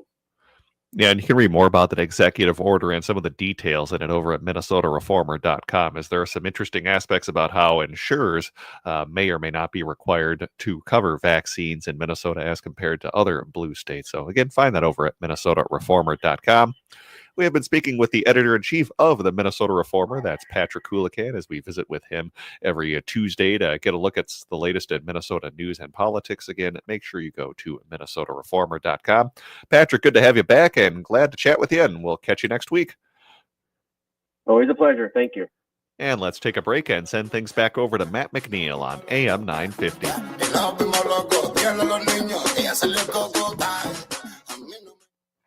Get ready for the music event of the season. Powderhorn Porch Fest returns Saturday, September 20th, 4 to 10 p.m. for another legendary evening of 13 epic performances across 3 uniquely Powderhorn Porch stages featuring genres from hip-hop, R&B, surf punk, Latin folk, and more. Powderhorn Porch Fest spans 2 blocks on 17th Avenue South between 32nd and 34th Street. KRSM will be spinning beats with the diverse sounds of the South Side all night long. Treat yourself to Minneapolis' favorite food trucks, then grab a refreshing cold drink at the Beer Garden. The festival's family-friendly by day with activities for kids and an unforgettable celebration for adults after dark. Best of all, Powderhorn Porch Fest is free to attend with proceeds supporting the community programs of the Powderhorn Park Neighborhood Association. Don't miss out on this one-of-a-kind music and community celebration. Powderhorn Porch Fest, September 20th, 4 to 10 p.m. Details at ppna.org/porchfest. Hi, I'm Peter Solak. And I'm Adam Ostrowski. We are here at Woodland Stoves and Fireplaces to talk about outdoor fires. Sitting around a fire is the oldest, most basic form of human activity. What's new is in the way fire is burned. We can show you how to burn cleaner with a lot less smoke. The radiant heat and light from an open fire is unmatched. It kindles our spirits and connects us to the outdoors. And now it's easier to experience and enjoy. Woodland Stoves and Fireplaces sells and installs wood and gas burning fire pits and fireplaces. Let us help you experience an outdoor fire without all the smoke. Come see the many ways you can enjoy a fire outdoors. Woodland Stoves and Fireplaces has over 35 working wood and gas units on display at the corner of East Franklin and Riverside Avenue in Minneapolis. More information at woodlandstoves.com. Find the fire that works for you. Woodland Stoves and Fireplaces, out of the ordinary products and services since 1977. Hey, Francois, what's with all the wrapping paper? Salut, Laura, je fais des cadeaux. You're making gifts. These must be for your clients. And then your favorite macaroons for Nicolette's. Bien sûr. Oh, they put your business logo on them? Luxurious. Oui, et ils expédient partout dans le pays. They ship anywhere in the U.S. And look how many you bought. You must have lots of clients. Mais non, ils sont tous pour moi. Oh, Francois, these are just for you? Well, visit nicoletsmacaroons.com today to create thoughtful gifts for your business, your friends, or yourself. The independently owned Next Chapter Booksellers is the perfect destination for your next book. The friendly staff at Next Chapter Booksellers are great at making recommendations no matter your age or taste. Plus, they have frequent events including book readings and meet and greets with authors. And they sell more than just books. They have a wide variety of puzzles and games, too. So stop in and browse the store off Snelling and Grand in St. Paul. More at nextchapterbooksellers.com. Hi, I'm Scott Shamblot from Shamblot Family Dentistry. We're the fear-free, shame-free dental office. We know dental anxiety and dental phobia are real. We'll take the time to get to know you and give you what you need to be comfortable at all times. We offer free nitrous oxide laughing gas and have high-tech options to help you feel calm and relaxed during your appointments. We'll help you get through every appointment in the most pain-free way possible. If you're having a dental emergency, we'll try and get you in the same day you call because we don't like to see anyone in pain. As my daughter Rachel says, if you don't see my dad, please see another dentist. Take care of your teeth because they're the only ones you get. This is Chad, owner of AM 950. I've been going to Shamblot Family Dentistry for years. They get me in last minute when I'm in pain and make regular checkups easy and comfortable. Shamblot Family Dentistry in Hopkins and St. Paul. Find them online at shamblotfamilydentistry.com or call 1-800-FIX-MY-TEETH. When was the last time you had your roof inspected for extreme weather and hail damage?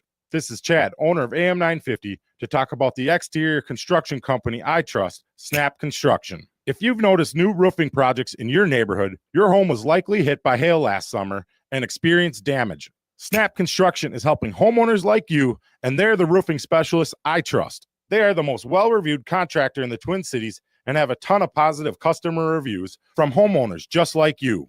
Even better, Snap Construction's installations are backed by a lifetime warranty, so you know you're dealing with a qualified roofing expert. You want to work with a company that will be here for a long time after the work is done. Snap Construction has handled thousands of claims and will help you through the process. Do yourself a favor and get a free roofing inspection so you have the facts and peace of mind you deserve. Call Snap Construction today at 612-333-SNAP. That's 612-333-SNAP. or visit snapconstruction.com. With your AM 950 weather, I'm Patrick Lilia. Evening showers and storms possible with an overnight low of 61. Then Wednesday, clearing skies with a high of 77.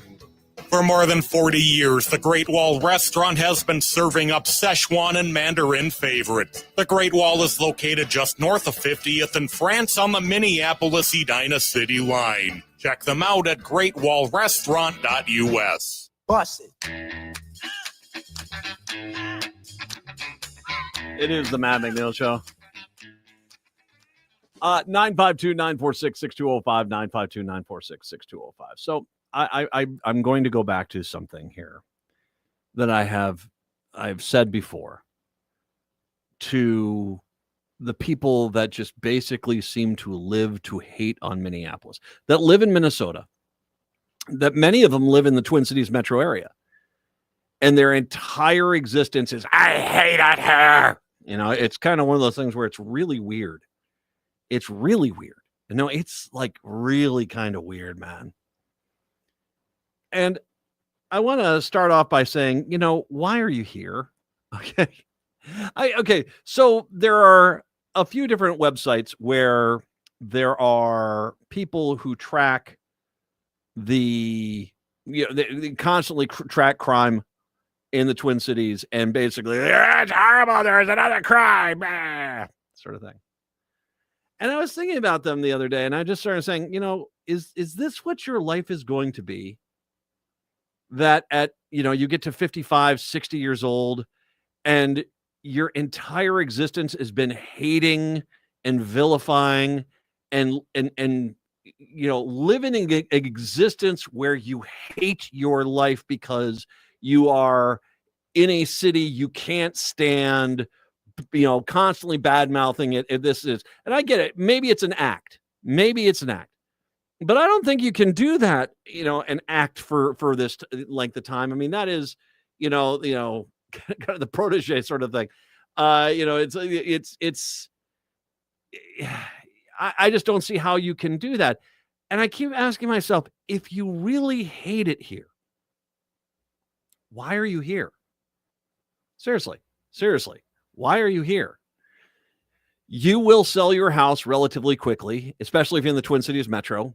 You know, I just had our neighborhood picnic in my neighborhood, and the person came on out and said the average house sale in our neighborhood was 12 days. 12 days still. And it's yeah. Your house will sell. It will sell quickly.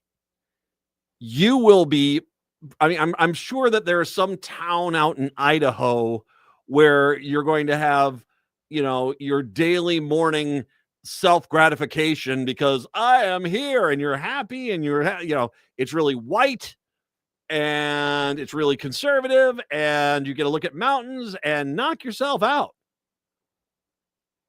You will be a happier person.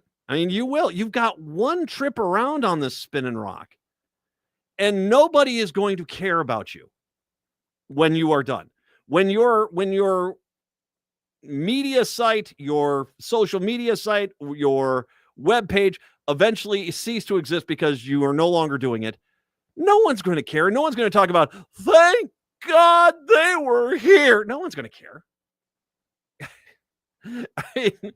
I mean, there are, you know, we have beloved media personalities in this town, and they disappear for 5 or 6 years, and people are like, oh yeah, I remember that guy. I can't remember. You sitting on the sideline screaming, you thinking to yourself, they're going to name a school or a park after me. No one's going to care. No, your entire existence is basically screaming. And I hope it doesn't happen. But my fear for you is that you're going to die of a heart attack at a relatively young age, because all you do is sit and you're negative. And I don't get it. You have one trip around on this rock. I bring this up because we are going to get our latest edition of what I call Righto hate porn. A movie or video that is coming on out where the entire purpose is just to say, we conservatives are so right about Minneapolis. It's horrible. It's dying, and no one's going to feel it, and no one's going to be there. Oh my God. That's what they want. The whole point of this is to not fix anything. Because, I mean, on behalf of the residents of the city of Minneapolis, yeah, your Republican policies are not, no one's going to do what you say in the city. And frankly, you can't get your Republican policies through the House and the Senate either. Even with a tie in the House, you can't get it through the Senate, and you're sure not going to get it past this governor. So the entire point of this is not to change anything, but to basically give rightos, see, we're right. Now, I will say this. I find the hypocrisy of the right hilarious as they talk about taxing and spending, but the second they want a football stadium, all of a sudden the same people who are wasting my taxpayer dollars are like, why doesn't the city of Minneapolis want to spend $1 billion on this? This is a good investment. Because you see, is that wasting of taxpayer dollars is okay for you. But feeding hungry people, sheltering the homeless, taking care of the sick, I mean, those are, you don't care about that. There is a video, and I want to give Raising One Brow on social media up on Blue Sky credit on this one. It's from Rick Kupchella. Now, I think Rick did Care 11 for a while. He did Bring Me the News. I don't think he's involved with that anymore. Anyway, he has a media company. I'm not going to mention the name of this. I don't want to give it any more publicity than I'm already going to give it here right now. But it's a video that's coming out that's basically righto hate porn over Minneapolis. Just talking about, it's ghost town. And reminder, this is the same. Remember when they raised the minimum wage? And there won't be a single restaurant open in the Twin Cities. No, that's a lie. There's a lot of great restaurants in this town. The trailer for this thing is pretty obnoxious. First of all, it starts off with some person screaming, in 4 years, this town's going to be empty. Is it? That's okay. Wait. In 4 years, this town's going to be empty. What are you talking about? Seriously, what are you talking about? Empty. You see, the false narrative that these people put out is that someplace that might have been busy at one point isn't as busy as it was. And so you can't look at anything else. You can only look at those 3 blocks of Nicollet Mall. And you can't factor in the fact that retail has taken it in the trousers over the last 40 years. And online shopping has kind of wiped them out. And you can't take into it COVID or anything like this. You just have to take it as the reason why this one stretch, the single stretch, is empty, is because of Democratic policies. I mean, like I said, bad news for you. The Montgomery Wards is closed. I know it's a shocker, but Nicollet Mall is just different than it was because, well, it used to be the Mall of America at one point, and now we just don't even shop. Mall of America has problems on its own. I think Mall of America is doing fine. I don't want to imply that they're not. I think it's a massive tourist success, but you can point to a lot of different reasons why Nicollet Mall is not there anymore. But to basically look at 3 square blocks and make that the entire downtown, you have to ignore the research. I mean, when I was a kid, North Loop was abandoned buildings, rats, and hobos. That's all it was. Washington Avenue was a mile of parking lots. Seriously. No one went across the river on the St. Anthony side. Hennepin Avenue was dismal. And was the Nan King and the Skyway? Yeah, I remember those. Schindler's used to be down there. Have you been downtown? And I get it. This is what I mean. It's righto hate porn for people that going into the city is going to the Buffalo Wild Wings in Waconia and acting like I barely escaped with my life. It was the inner city.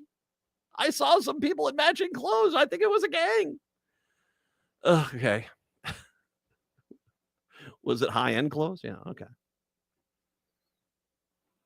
But It's people that don't come in, because if you've actually been into Minneapolis, which I have, I just moved my son into one of the buildings downtown. It's fantastic. It's thriving. It's alive. It's grocery stores. It's tons of people downtown now. I mean, it is a busy place. And yeah, it's a lot more vibrant overall than it ever was. And not only that, but go to like Lynn Lake and you go to, and hey, Uptown is changed over too. Although in this Rick Capcella thing, they kind of put what looks to be like the picture of Uptown on Easter. I was just down in Uptown. I had to pick up, before I took my daughters down to the University of Madison, I had to pick up some supplies for them. And there was a store down there that I had to go to. It was fairly thriving. I mean, it wasn't real busy, but it wasn't dead. You guys just want it to be dead because you want to make, you see, this is basically you writing a fake narrative, bringing on a bunch of rhinos and rhino-leaning people to make it sound like it's much worse than it really is, just so you can say, see, we were right. And you guys were never right in the first place. 4 years we're going to be empty? No, we'll be fine. Okay.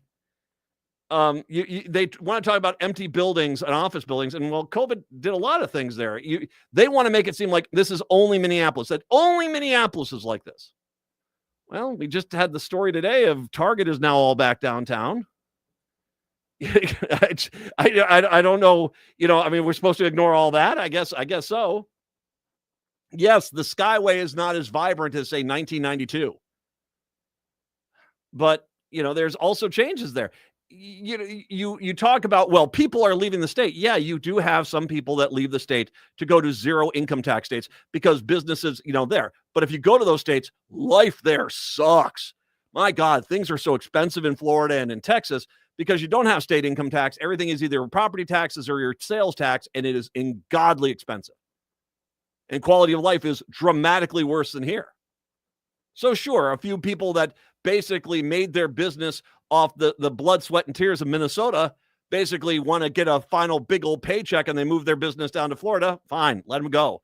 We don't need you. You want to go? Knock yourself out. You're the one that's flying back to Minneapolis to get your medical care. You're the one that's flying back to Minneapolis to spend time up here because it's so much nicer than it is down there. So knock yourself out. But no, we shouldn't be a zero tax state. Of course, then there's always the crime is taking over. White people who are terrified of ever going in the city talking about, I saw a video of a black person with a firework. Oh my God.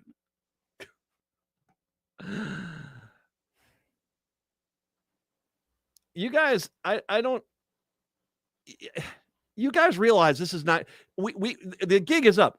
You're not trying to change anything.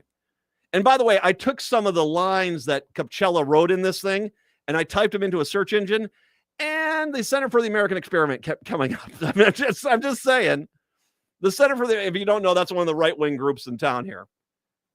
And it's almost like I would take in a direct line from the trailer and I type it into a search engine and say, where did he get this? Well, it looks like he got a lot of it. At least it looks like it from the searches from the Center for the American Experiment, and that is a far right-wing group. So this just looks like right hate porn. That's all it is. It's not designed to make anything better. It's just designed to get the cowering wussies that live in Minnesota to feel better about their choice to stay here, as opposed to wake the F up and move. We don't need you. We don't need you here. No one needs Rick Capcella or Garofalo or Ross Peterson's in this thing. We don't need you here. Scoot. Off you go. Go be happy someplace else. Trust me, you will be happier. We will not miss you. You'll sell your house fairly quickly because all you're doing is making up lies to make yourself feel better. And that's kind of pathetic.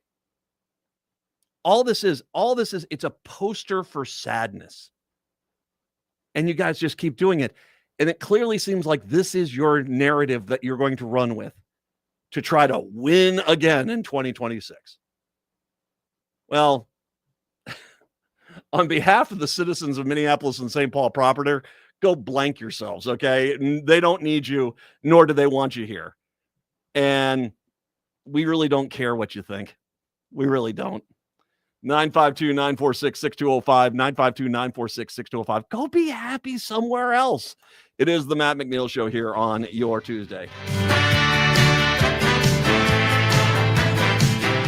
Would you let animals pick your insurance? You really need to experience mayhem to get the best rates? Or how about a celebrity quarterback or fake university saving you money?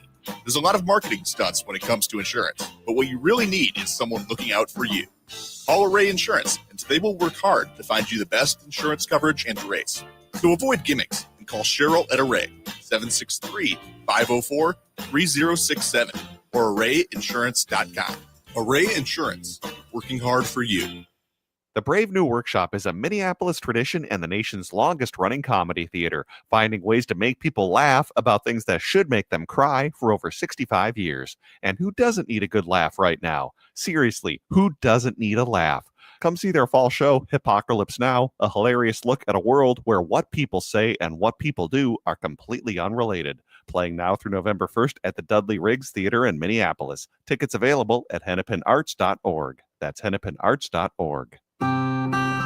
Find a wide selection of outdoor hearth products at Woodland Stoves and Fireplaces. Whether you prefer wood or gas, Woodland Stoves has the fire to fit your home. Pizza aficionados know nothing matches masonry oven baking for capturing flavor and nutrition. Woodland Stoves and Fireplaces can easily install one in your home or business. Enthusiasts use these ovens year-round for bread making, wood roasting, even grilling. The mission and passion of Woodland Stoves and Fireplaces is to make the fire work for you. The way humans relate to fire is primordial. We have used fire to warm our bodies, cook our meals, and kindle our spirits. Our team has the know-how to do this in a clean burning and environmentally smart way. Visit our store and experience the diversity. We have over 35 working units on display at the corner of Riverside and East Franklin. See us online at woodlandstoves.com. Find the fire that fits and works for you. Woodland Stoves and Fireplaces, out of the ordinary products and services since 1977.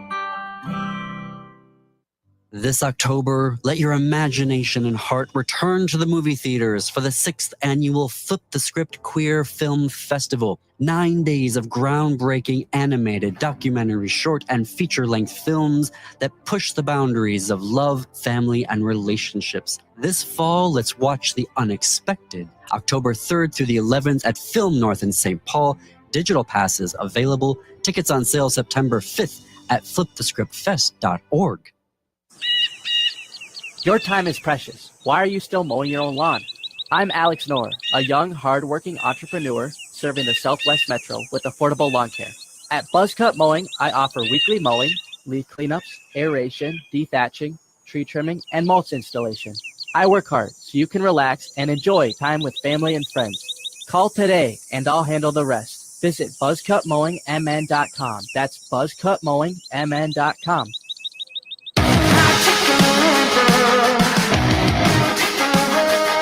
It is the Matt McNeil Show. By the way, I will mention, speaking of next year, because like I said, I don't know where your Republicans go, because even in your Republican districts, when all these farms go under, I don't know how you think you're going to be able to sell this as something that's going to be a Republican policy as a win.